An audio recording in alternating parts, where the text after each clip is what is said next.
Olá, meus queridos, graça e paz, meus amigos. Retornamos para mais uma aula que nós estaremos disponibilizando para os irmãos. Então, estudando aqui livro de profetas maiores e menores, já estamos nos profetas menores. E, neste momento, estudaremos sobre o livro do profeta Amós. Deus abençoe, irmã Marli, pela tua presença ao vivo. Então, livro do profeta Amós. Então, Amós, a mensagem, o livro traz um conteúdo bem breve. Só vou esclarecer uns pontos que eu achei bem interessante no livro para trazer para os irmãos. Mas o livro inteiro ele vai trazer sobre juízo, sobre castigo. Boa noite, minha irmã. Deus abençoe a tua vida. Então, o livro de Amós é um livro que traz uma mensagem de castigo, juízo. E nós vamos ler um ponto bem interessante, e é juízo sobre todas as nações, sobre várias nações. E nós vamos entender aqui que tem um porquê do juízo, porque Deus nunca julga antes, nenhuma nação ou nenhuma pessoa antes de nos mostrar o porquê ou antes de ter um motivo. Então, nós vamos ver sobre o juízo. Depois no livro, você vai ver aqui que ele é natural, o Amós, natural de Tecoa, era um boiadeiro, cultivador de sicômoros, e aqui é um modelo de obreiro, né? O livro só traz isto do profeta e já pula, porque é por causa do tempo também, né?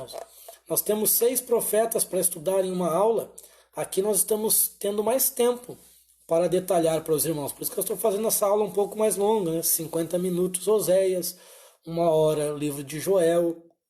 E agora vai ser aproximadamente umas meia hora de aula, não vamos fazer a expositiva, só quero analisar esse contexto com os irmãos, que é castigo.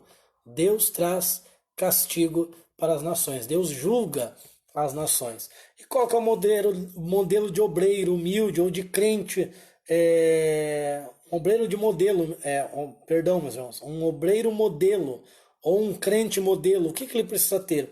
Ele precisa ter humildade, ele precisa trabalhar, ter uma ocupação, pessoa que trabalha, que desenvolve suas coisas, não vive à custa dos outros. Ele tem sabedoria, então nós precisamos buscar sabedoria que vem do alto, habilidade no que faz, fidelidade, constância, tem uma mensagem de Deus, uma pessoa que sempre fala de bênçãos, não é aquela pessoa que só fala de tragédias. Depois nós vamos ver aqui a mensagem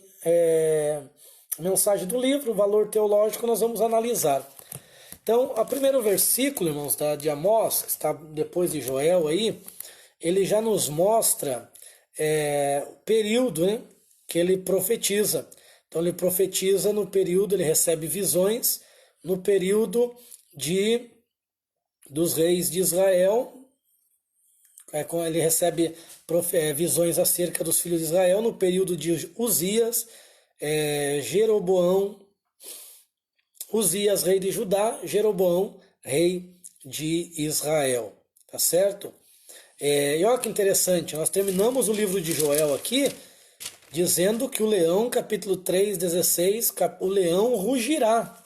E nós começamos o livro de Amós, versículo 2, dizendo que o Senhor rugirá desde Sião. Olha só como eles se complementam.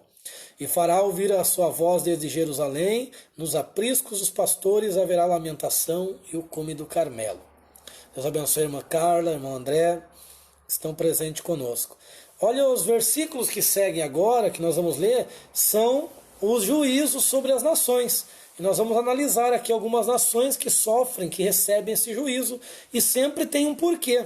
Deus sempre fala o porquê que eles estão sendo julgados. Então o primeiro juízo vem sobre Damasco.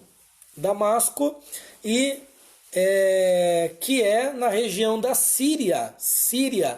Então o primeiro juízo sobre Damasco, região da Síria. Eu já vou mostrar o mapa para vocês. Mas por quê? Isso está no versículo 3. E é interessante a frase que ele usa, que é uma figura de linguagem que ele utiliza. Ele vai usar assim, ó: por 3 transgressões de Damasco mas por 4 não eliminarei o castigo. Então o que ele está fazendo? Deus está julgando as 4. Mas ele espera, ele dá o tempo da longanimidade. Para quê? Para que a nação se arrependa. Assim como aconteceu com Nínive. Então em Nínive Deus deu um período, mandou um profeta. Então Deus dá um tempo para que a pessoa se arrependa, para que a nação se arrependa. Se ele não se arrepender e continuar nas suas práticas, que práticas? Aí cada nação vai ter uma prática aqui diferente. Se ela não se arrepender da sua iniquidade, Deus traz o castigo, Deus traz o juízo. Vamos ver qual que era a iniquidade. O que é iniquidade? Isso aqui eu já falei para os irmãos e eu volto a reforçar. Iniquidade é quando está estabelecido um pecado na nossa vida, na nação. Por exemplo, na nação brasileira. Qual que é um pecado que está na nação brasileira? A corrupção. Você observa que corruptos não são só os políticos, não são só as autoridades. Nós vemos que a corrupção está nas pequenas coisas que as pessoas praticam e já tornou comum. Isso aqui já é normal, já não, as pessoas estão com a mente cauterizada. Então a corrupção está impregnada no brasileiro. Então é uma iniquidade. Irmão Humberto, Deus abençoe a tua vida pela presença. Vamos lá? Então não quer dizer que Deus releva, não, 3 Deus aceita, a 4 Deus não aceita. Não, não é isso, ele está reforçando. Deus está julgando as mesmas iniquidades que o povo sempre está caindo nas mesmas. Qual que era a transgressão, qual que era a iniquidade de Damasco, que está na Síria? O que eles fizeram de errado? Porque eles trilharam a Gileade ou Gileade com trilhos de ferro. Então o que é? A falta de misericórdia. Eles não usaram de misericórdia para com os filhos, para com os habitantes de Gileade. E Deus enviaria fogo sobre Azael e sobre Ben-Hadad, que pertence a essa região. Eu vou mostrar para vocês aqui, para nós observarmos onde que recai os juízos de Deus. Então nós temos aqui, ó, meus irmãos, ó, nós temos essa parte em azul aqui, ó, no mapa. Essa parte em azul é a Síria. Essa parte aqui, ó, que tem um vermelho, não sei se os irmãos conseguem ver aqui onde está meu dedo, Damasco. Então aqui é o que Deus está falando, ó, juízo primeiramente aqui, ó, sobre Damasco, essa região azul aqui no mapa, tá certo? Então Deus está trazendo juízo porque eles não foram misericordiosos com Gileade. Olha a importância de nós sermos misericordiosos. Jesus disse, o que Jesus disse? Bem-aventurados os misericordiosos, porque eles alcançarão misericórdia. Então, quando nós não usamos de misericórdia com as pessoas, Deus pode nos julgar sim, irmãos. Isso aqui é um alerta. Não é uma mensagem direta para nós, mas é um alerta sobre quem vem, sobre quais circunstâncias vêm os juízos de Deus, tá certo? Então é o castigo para Damasco primeiro. Segundo, versículos 6, 7 e 8.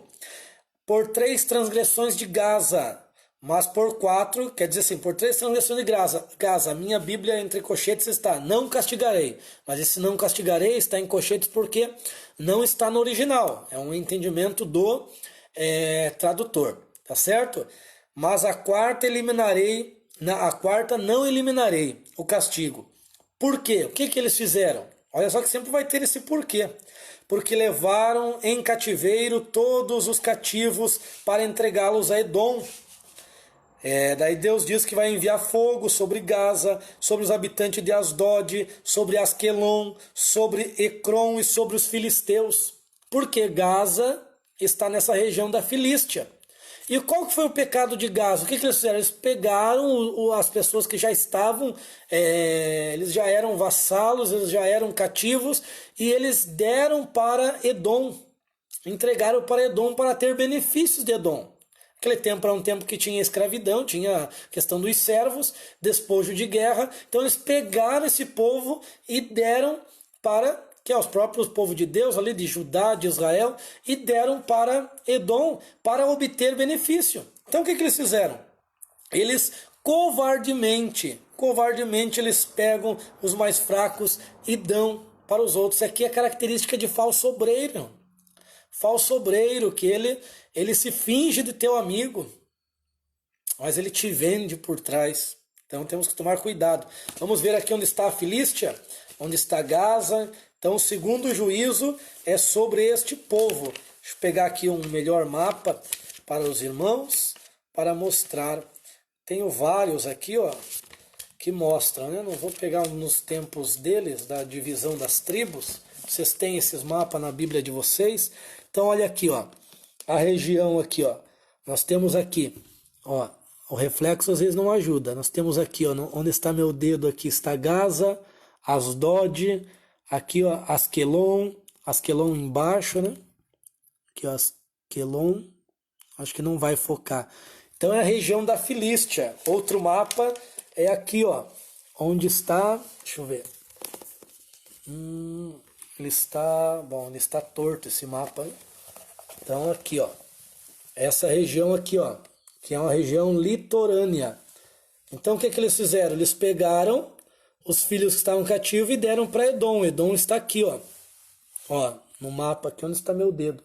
Então eles pegam esse povo e vendem para obter benefício. Então olha o perigo de nós se beneficiar com as fraquezas dos outros. Então, ao invés de nós usar com misericórdia, nós forçamos, entregamos colegas à morte. Então, tome cuidado, irmãos. Então, vem o juízo sobre eles. Terceiro que recebe juízo, Tiro. Tiro também castigado porque eles entregaram todos os cativos a Edom. Mesma coisa. Não os lembraram, olha o outro perigo aqui, eles não lembraram da aliança. Além de entregar o cativo, eles não lembraram da aliança. Então, fogo sobre as muralhas de Tiro e os seus palácios. Onde está Tiro? Tiro está aqui, ó, acima aqui de Israel, acima de... deixa eu pegar um mapa mais antigo. Deixa eu pegar aqui o mapa mais antigo. Tempo de Jesus. Aqui, ó. Tiro. Ó, região... Está na região da tribo de Asser. Asser está aqui, Tiro. Então virá juízo sobre eles também, porque eles não firmaram as alianças e venderam e deram cativos para Edom também. A quarta nação que recebe é Edom. Edom também vai receber juízo. E é o mesmo juízo, versículo 11. Nós estamos no capítulo 1, versículo 11. São os mesmos juízos que Tiro recebe. Porque com uma espada perseguiu o seu irmão sem considerar misericórdia, e a sua ira destrói continuamente, guardando para sempre a sua fúria. Nós vamos ter outro profeta que só vai profetizar contra Edom, porque Edom se alegrou porque seus irmãos foram levados cativo. E olha o que eles estão fazendo aqui, eles não usaram de misericórdia e ainda perseguiram seu irmão. Quem que é Edom? Edom são os descendentes de Esaú, irmão de Jacó. Israel descende de Jacó. Então os edomitas são descendentes de Esaú, certo? Então são irmãos. Então não tiveram misericórdia dos irmãos e perseguiram. Olha o problema aí, cuidado, irmãos, é muito sério isso aqui. Deus, a Bíblia fala que nós não devemos defraudar uns aos outros, porque Deus é vingador. Então tome cuidado quando você for ter as alianças, os vínculos entre nossos irmãos. Nós devemos ter comunhão sempre, devemos ter cuidado, irmãos. Isso aqui é muito sério, para não defraudar ninguém, para não enganar nenhum dos nossos irmãos, porque as pessoas não veem, mas Deus está vendo e Ele traz juízo. Então tomemos cuidado com isso. Isso aqui é muito sério, irmãos. Está em toda a palavra, Antigo, Novo Testamento. Então isso aqui é seríssimo. Você precisa atentar para isso. Então Edom vai receber esse juízo, porque não tiveram misericórdia dos seus irmãos. Aí ele coloca Temã, Borza, que são regiões de Edom. A quarta aqui, ó, a quinta, melhor dizendo, são os filhos de Amon. Por que Deus vai trazer castigo sobre os filhos de Amon? Olha o que eles fizeram, olha que coisa terrível. Versículo 13, porque eles abriram o ventre das grávidas nos montes de Gileade para aumentarem os seus limites. Por isso acenderei fogo sobre as muralhas deles. Olha o que eles fizeram. Eles pegaram as grávidas e arrancaram os seus bebês do ventre delas. Olha que terrível.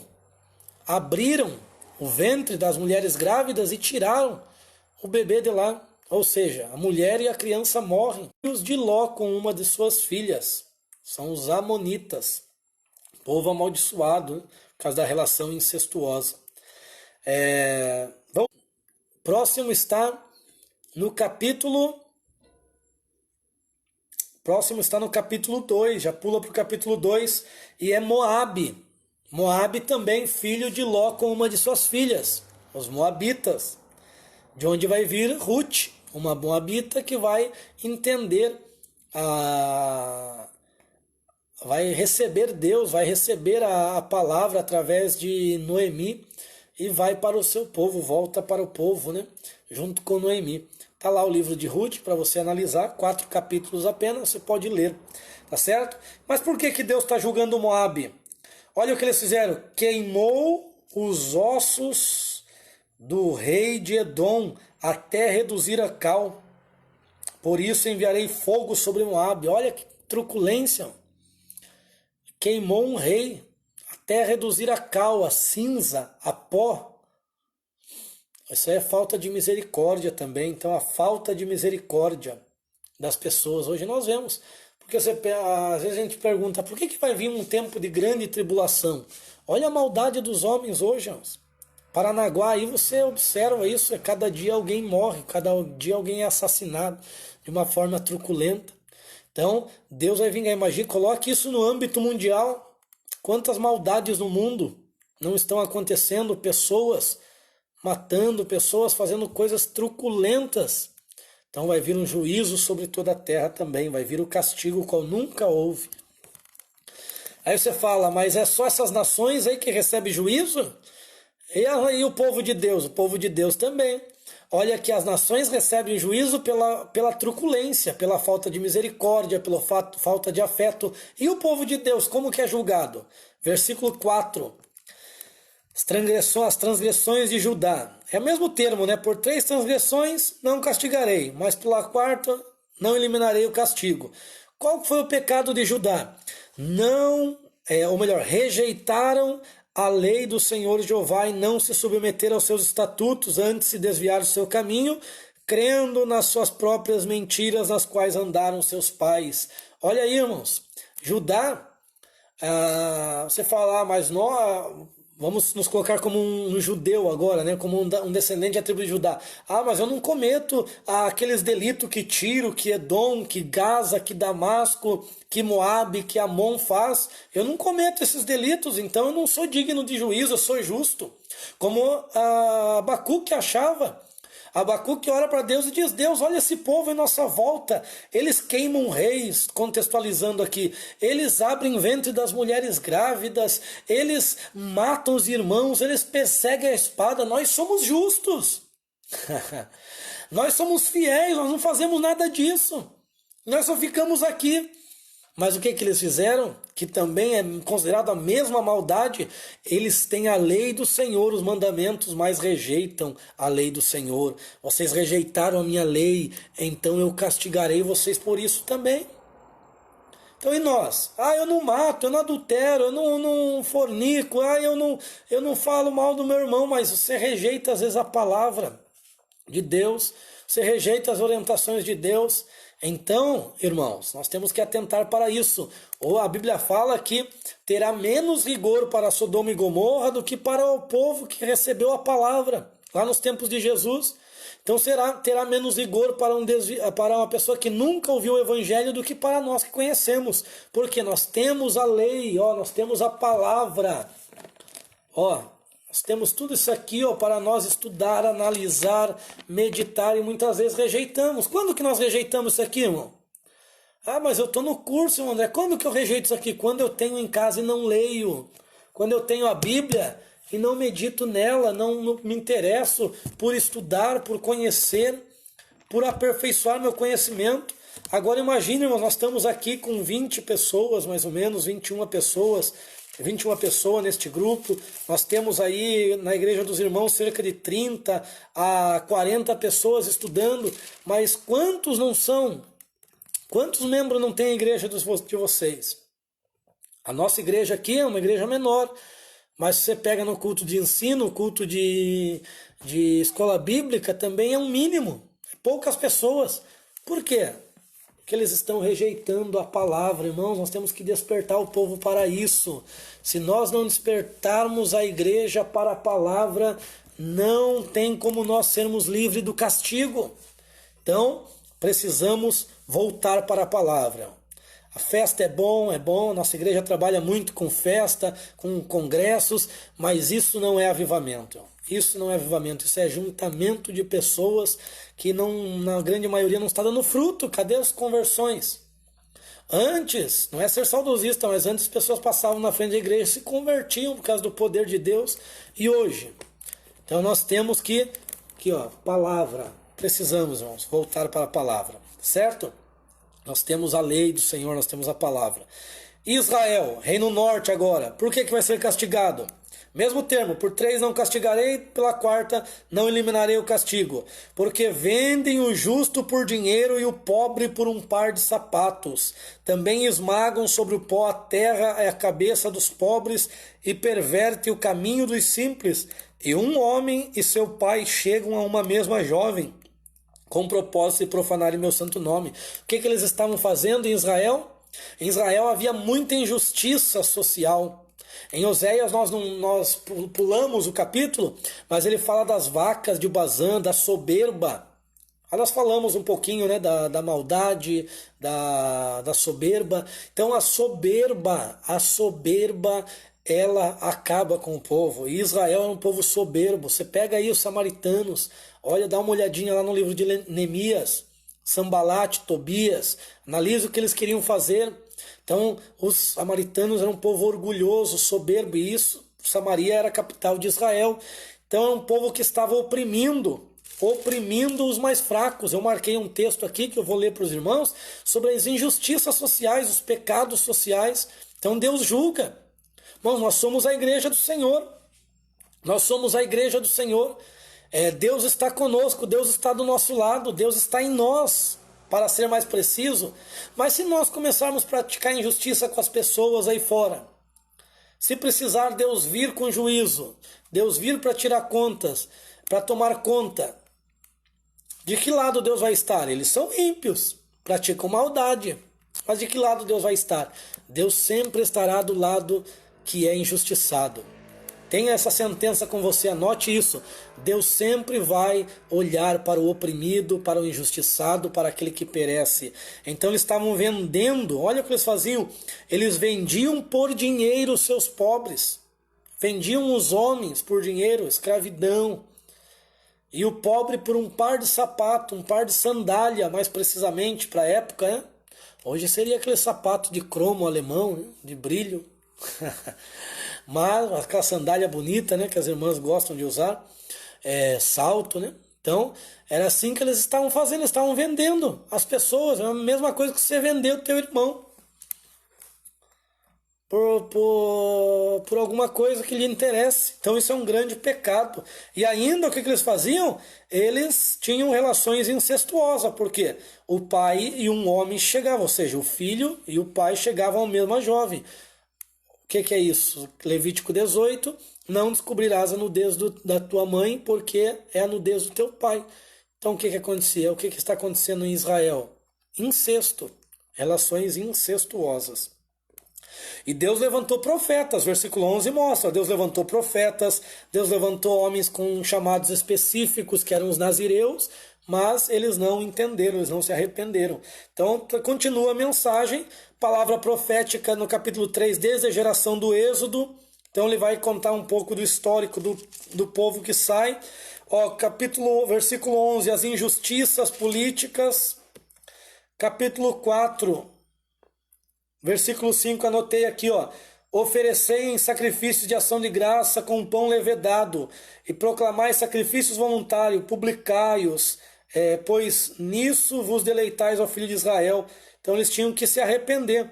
Versículo 8 aqui, versículo 9, fala das pragas também que Deus mandou antes da colheita. Mandou seca e mandou pragas de gafanhoto também, que era um dos juízos que nós já comentamos com os irmãos.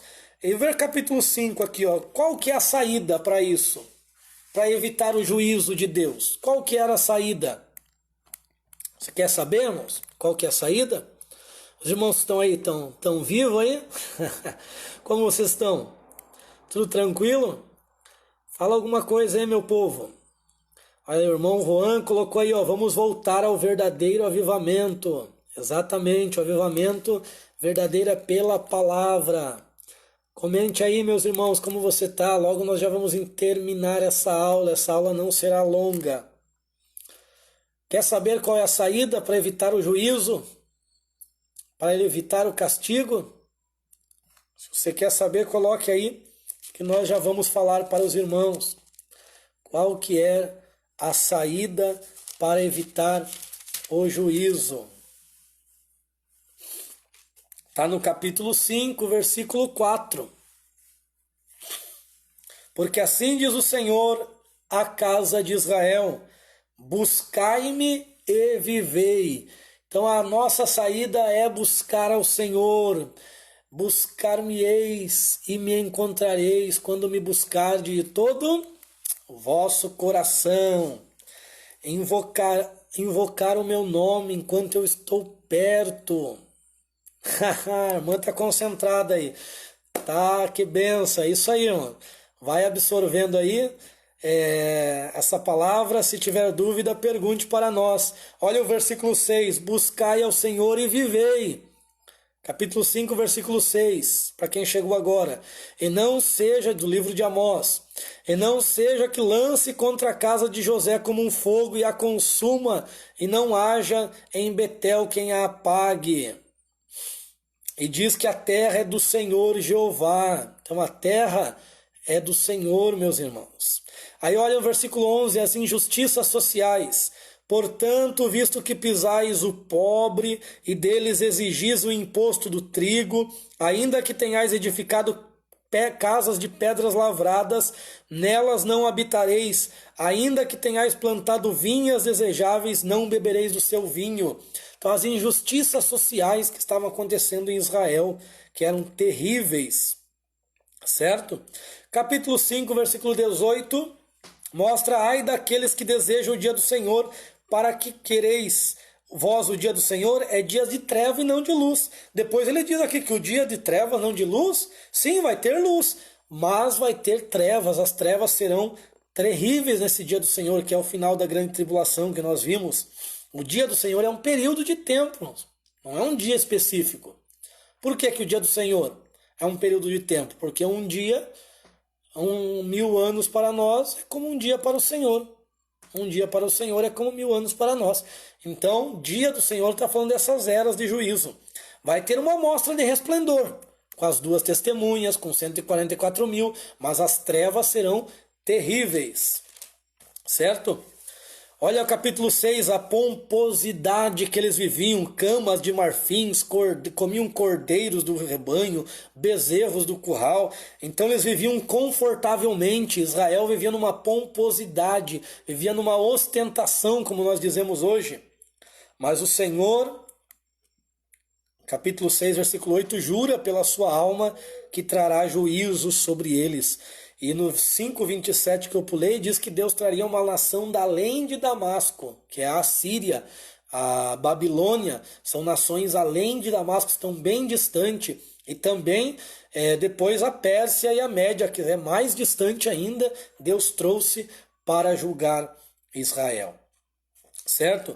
Olha o capítulo 6, versículo 8. Deus diz: abomino a soberba de Jacó e odeio os seus palácios, e entregarei a cidade tudo que há no seu interior. Irmãos, Deus não resiste ao soberbo. Deus não gosta do soberbo. O soberbo é aquela pessoa arrogante, que se acha autossuficiente, só ele pode, só ele conhece, só ele sabe, ele é o bonzão. Por isso que ele não está no curso, porque ele sabe tudo, ele conhece tudo, ele acha que não precisa, está buscando outras coisas. Então temos que tomar cuidado. Capítulo 7 mostra aqui que os gafanhotos começam a brotar. Então olha aí os gafanhotos novamente, Deus trazendo. E capítulo 7, versículo 8 fala que Deus traria o prumo. Deus traria um prumo e passaria pelo povo. este prumo. Ah, interessante aqui, irmãos, que Deus usa ou melhor, um profeta, um sacerdote. Olha que terrível, olha a característica desse obreiro, que coisa terrível. Amazias, capítulo 7, versículo 10 de Amós. Amazias, sacerdote, ele chega até o rei e diz: ó rei, tem um profeta aí que está conspirando contra você. Amós está conspirando contra você, ele quer acabar com o teu reino, está profetizando contra você. No versículo 11 também. Aí chega no versículo 12, ele chega até Amós. Olha que terrível, que dupla face que esse camarada tem. Duas caras, diz: ó Amós, vai para Judá, vai para lá, porque senão você vai ser morto aqui. Vai lá, ó vidente, que é um termo para profeta. Vai para a terra de Judá, come pão ali, fica ali, profetiza. Mas em Betel não profetizes. Então, ele responde a Amazias, né? Que ele é simplesmente um profeta. Ele nem era profeta, nem filho de profeta, era um cuidador de boi, pastor de boi, era um cultivador de sicômoros, e Deus chamou ele para profetizar. Aí o capítulo 8 continua através de uma visão que Amós tem, e aí o 8:9 mostra dos sinais da segunda vinda. Os sinais da vinda em glória de Cristo. A igreja já está com ele, lembra lá. E acontecerá naquele dia, 8:9. Diz o Senhor: farei o sol que se ponha ao meio-dia, em pleno dia de luz, cobrir-se-á de trevas, porque o sol não dará mais a sua luz. Olha a fome e sede que virá sobre toda a terra naquele tempo. Virão dias, diz o Senhor, que enviarei fome sobre a terra, não fome de pão nem de água, mas de ouvir a palavra do Senhor. Isso aqui é para um período daquele tempo de grande tribulação, onde, se você pegar umas parábolas, vai dizer assim: ó, me dá pão. Eles vão pedir pão, e será dado serpente, será dado pedra, melhor dizendo. Me dá um peixe, será dado escorpião. O que é isso? Eles vão buscar a palavra e não vão receber, não vão ter para que recebam a palavra. Hoje nós temos live, temos tudo, mas eles não vão ter como ouvir a revelação da palavra como nós estamos tendo oportunidade aqui agora.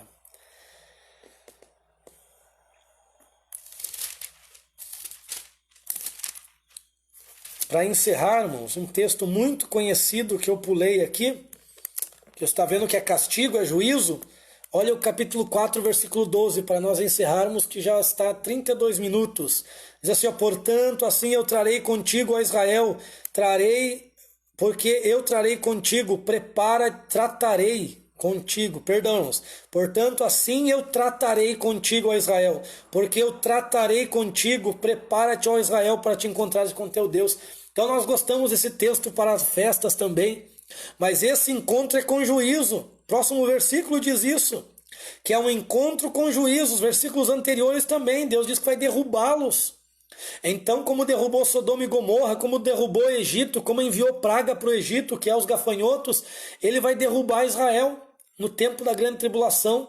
Nesse período aí, prepara-te, ó Israel, para te encontrares com o Senhor teu Deus. É uma preparação para juízo, diferente do prepara-te, ó igreja.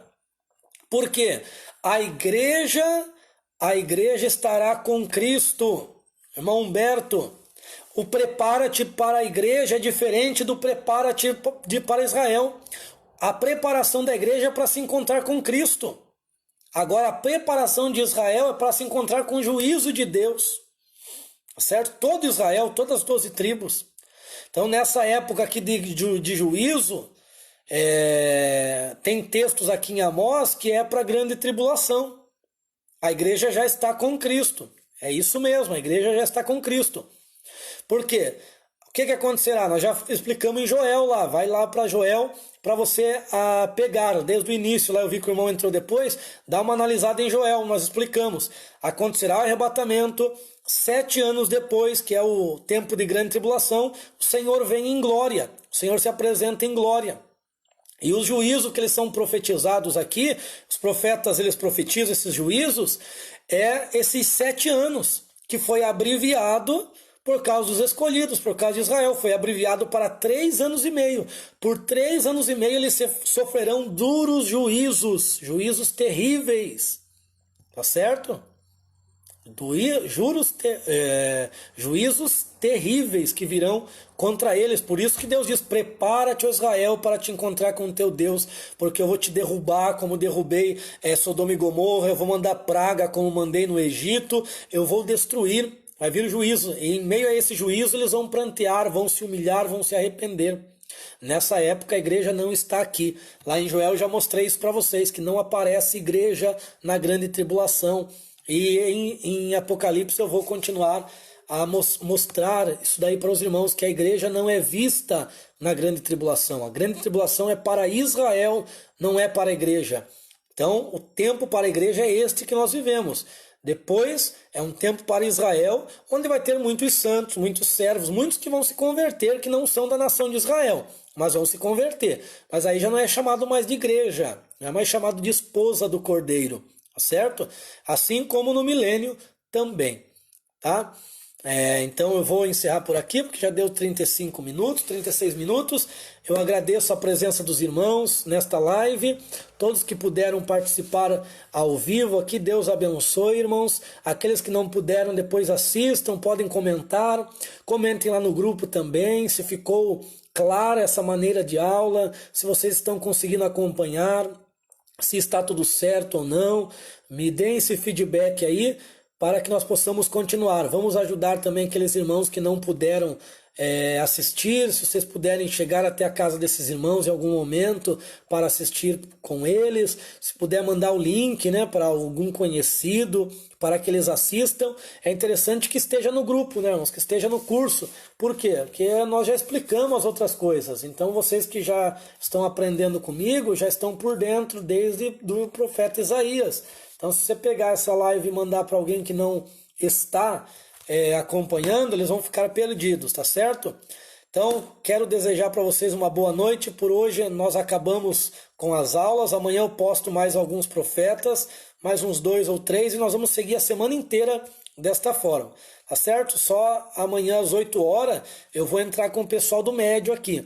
Vocês podem assistir também. Então, às 8 horas em diante, talvez eu faça uma aula às 6 amanhã, e 8 horas em diante eu vou entrar com o pessoal do médio para nós estudarmos sobre heresiologia, tá certo? Então já podem participar também, e vocês pegam o conteúdo, é bem interessante. Eliane, você pegou pela metade, mas depois assiste, isso mesmo. Marli, Deus abençoe. André, Deus abençoe. Vou me despedir aqui de vocês. Humberto, Deus abençoe, Humberto. Eliane, Deus abençoe. Todos que estão aqui na live, deixa eu ver se eu saudei todos. Juan, Marli, Deus abençoe vossas vidas. Nós vamos despedir aqui e olha aí, ó.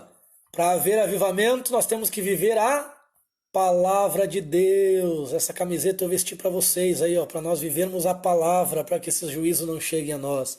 Que bom que a aula foi boa, espero estar abençoando a casa de vocês. Irmãos, depois que acabar esse período de quarentena aí, eu vou programar mais aulas com vocês. Quero ver se trago alunos que já foram, pessoas que já foram meus alunos dos cursos aí, que escatológico, que o pessoal estão apavorados. Vamos estudar a Bíblia. Então esse vai ser mais um canal para nós estudarmos a palavra de Deus. Deus abençoe. Fiquem na paz do Senhor. Eu vou orar aqui para abençoar o teu lar e nós possamos ser abençoados por Deus. Pai da glória e da eternidade, em nome de Jesus, teu filho amado, Senhor, abençoa todos os teus filhos desta classe, Senhor, abençoa de uma forma poderosa, não deixe que nenhum mal chegue à sua terra, seja alcançada por essas lives dos nossos alunos, sejam transformados, sejam, Senhor, renovados pela tua palavra. É uma oportunidade que nós temos de estudar mais a fundo a tua palavra, então abençoa a vida deles de uma forma extraordinária, em nome de Jesus. Boa noite, meus queridos, e a graça do Senhor esteja com todos.